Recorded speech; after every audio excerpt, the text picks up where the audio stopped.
सितंबर माह कहीं न कहीं खगोलीय घटनाओं एस्ट्रोलॉजिकल इवेंट से भरा हुआ है। एक 15 दिन के अंदर एक पक्ष के अंदर 2 ग्रहण का घटित होना, जिसमें चंद्र ग्रहण पूर्णतः दृश्य होगा भारत में, जिसका सूतक भी मान होगा। चंद्र ग्रहण 7 तारीख को घटित होने जा रहा है कुंभ राशि में, पूर्व भाद्रपद नक्षत्र में। शनि की मूल त्रिकोण राशि में ये ग्रहण घटित होगा, भारत में दृश्य होगा और पूर्ण रूप से प्रभावी होगा। प्रभाव का अगर आप एक अनुपात देखें, एक अनुमान देखें, तो अभी ग्रहण घटित भी नहीं हुआ है। उससे पहले ही चंद्रमा जो जल के कारक हैं और जल की उथल पुथल को, प्राकृतिक इम्बैलेंस जल को लेकर जो है वो हमें साफ दिख रहा है।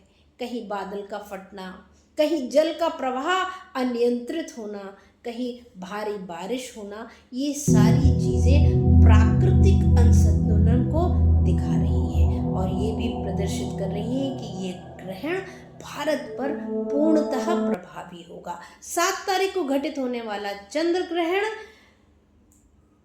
रात 9:55 पर 7 तारीख को आरंभ होगा। इस ग्रहण का सूतक भी मान्य होगा। 9 घंटे पहले यानी कि 12:45 से 7 तारीख दोपहर को सूतक आरंभ हो जाएगा। इस ग्रहण की जो उपस्थिति है वो पूरे भारत में रहने वाली है, प्रभाव पूरे भारत में रहने वाला है, इसलिए सूतक भी मानना चाहिए। तो बहुत विशेष रूप से सजग रहे।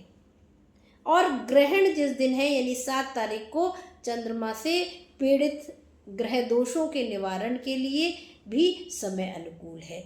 ये ग्रहण जो है शनि की मूल त्रिकोण राशि कुंभ में लगने जा रहा है, इसलिए कुंभ राशि वालों को अगर किसी ग्रह से पीड़ा है या चंद्रमा कमजोर है या शनि से पीड़ित हैं, तो उनको भी इस ग्रहण काल में दान और मंत्र जप अवश्य करना चाहिए।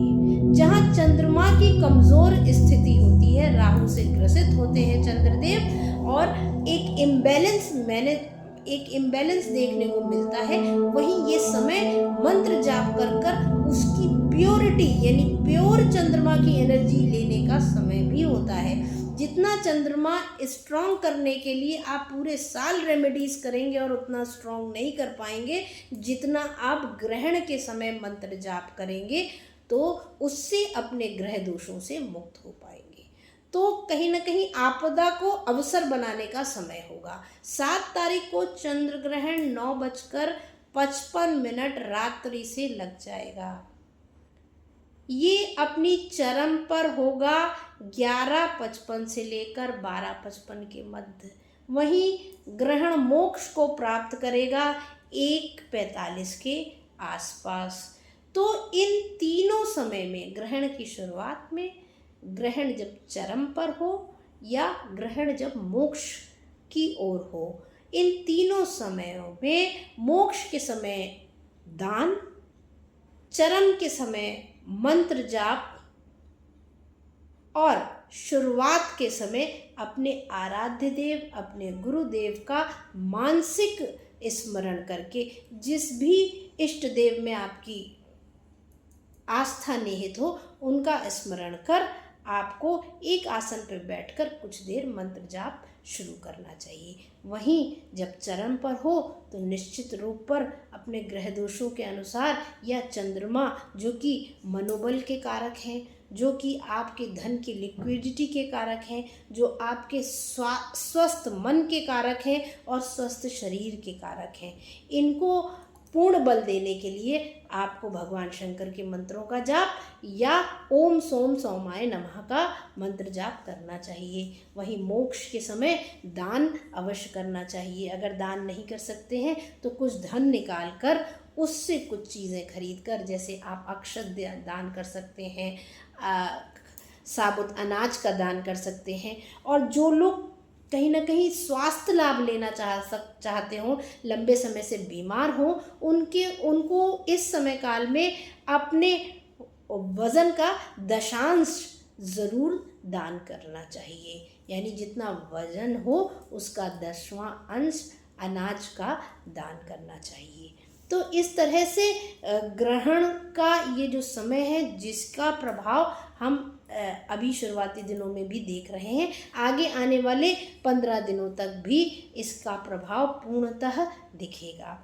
वहीं 7 तारीख को ग्रहण रात्रि में समाप्त हो जाएगा। 8 तारीख से पितृपक्ष आरंभ हो जाएंगे और पितृपक्ष जिस दिन समाप्त होंगे, सर्व पितृ अमावस्या पर भी सूर्य ग्रहण लगेगा, जिसका प्रभाव भारत पर नहीं होगा, सूतक भी नहीं मान्य होगा, पर ये एक खगोलीय घटना है।